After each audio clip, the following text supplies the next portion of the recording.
म के कुरा भनेको थियो भने किनभने त्यहाँ कतिकै नेममा र अरू इन्स्टिट्युटहरूमा जब मतलब सिजन आउँछ त्यति बेला मतलब 80% क्वेसन मतलब मोडुलबाट हाल्छ। तर विद्यार्थीहरू ट्यालेन्ट विद्यार्थीहरू के गर्छ भने 11-12 को बुकलाई पढ्दैन छोडछाड दिन्छ। जब तिमीले एउटा कुरामा के भन्नु भने कुनै कुरा हैन तपाईँ 1 हप्ता 10 दिन रिभिजन गर्नु हुँदैन पढ्नु हुँदैन भने त्यो कुरा भुल्नुहुन्छ कन्फ्युजन हुनुहुन्छ। त्यो कारणले मतलब टपर विद्यार्थीहरू पनि आफ्नो नाम मतलब फ्रेसरमा प्लस 3-4 साल लागिहाल्छ नाम निकाल्नमा। त्यो भनेको वास्तविक कुरा के भन्न चाहन्छु भने जब मतलब इन्ट्रान्सको त्यो मतलब नजिक आउँछ मेन एक्जाम नजिक आउँछ सी एक्जाममा नजिक आउँछ त हरेक इन्स्टिट्युटले आफ्नो मोडलबाट 80% क्वेसन हाल्छ र 10% भनेको 11-12 बुकबाट हालिदिन्छ र 10% क्वेसन भनेको आउट अफ सिलेबस हुन्छ अलि टप लेभलको हुन्छ।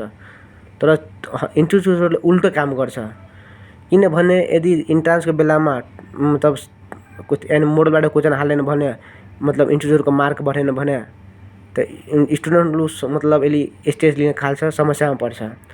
खुस पार्नको लागि इन्स्टिट्युटहरूले मोडलबाट क्वेसन हाल्छ र क्वेसन हालेपछि विद्यार्थीहरू त मोडुल्सबाट क्वेसन आएपछि खुस हुन्छ तर 11-12 को बुकबाट पढेन भने पढेर हुँदैन कन्सेप्ट हुँदैन मतलब रिभिजन गरेको हुँदैन।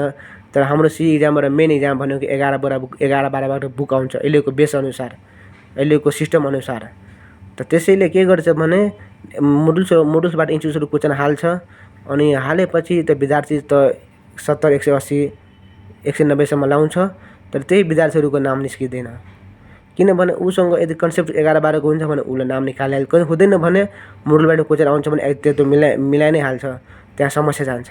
त यो बाटोमा के भन्न चाहन्छु विद्यार्थीहरूलाई आफू बुझ्नुस् तपाईहरु मतलब +2 पढेर आउनुहुन्छ दुनिया हेर्नु भएको छ हरेक कुरा बुझ्नु छ कुनै टिचरको कुनैको चक्करमा कुनैको कुरा नसुनेर आफ्नो अनुसार दिमाग स्थिर धैर्यता गरेर 11-12 को बुकबाट बेसिकबाट पढ्नुस् हैन बुझ्नुस् नआएको कुराहरु युट्युबहरुबाट हेर्नुस् र आफ्नो जीवनलाई जोड्नेलाई अगाडि बढाउनुस् सपनालाई पूरा गर्नुस् र सपनालाई अगाडि राख्नुस्।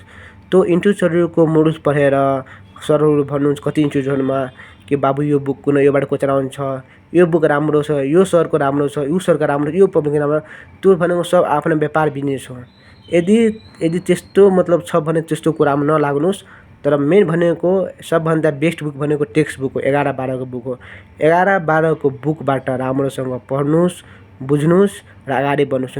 कुनै इन्स्टिट्युटको मतलब मोडुल पढेर यो पढेर यताबाट गरेर त्यो नराम्रो कुरा छ कि बल इन्स्टिट्युटको मोडुल भनेको एउटा कुरा के राम्रो छ भने त्यहाँबाट एमसीक्यू प्र्याक्टिस गरिहाल्नु त्यो भन्दा तिमीले 11-12 को बुक राम्रोसित पढि त्यहाँ गरेपछि तिम्रो हरेक कुरा कन्सेप्ट तब एमसीक्यू मात्रै प्र्याक्टिस गर्नुस् नत्र बर्बाद हुन्छ कि त्यस्तो नगर्नुस् गल्ती नगर्नुस्।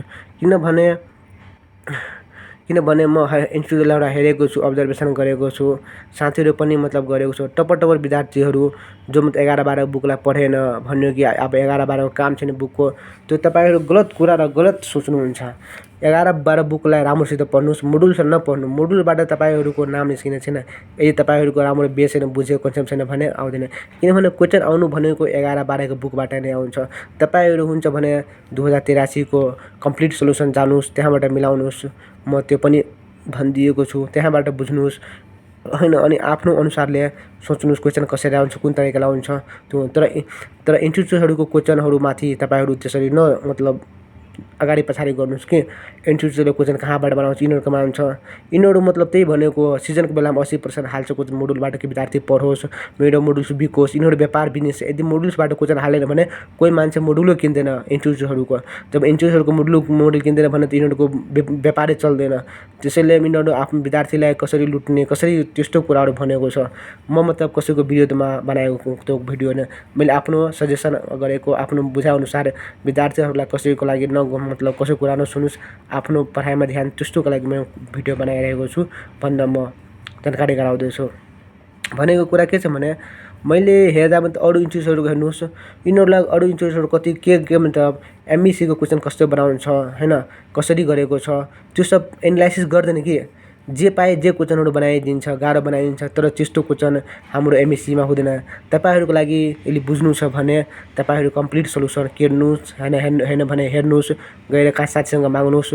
त्यो म भन्दैन कि किन्नु नै पर्छ, त्यहाँ गएर हेर्नुहोस्, क्वेसन कस्तो आउँछ कस्तो बुझ्नुहोस्, आफैले एनालाइसिस गर्नु कि। तर कुनै सरको लागेर कुनै चिजको लागि यो बुक पढ्नु, यो बुक भन्छ भने सजेसन त्यस्तो कुरा नगर्नुहोस्। त्यो म भन्न चाहन्छु। ल, धन्यवाद।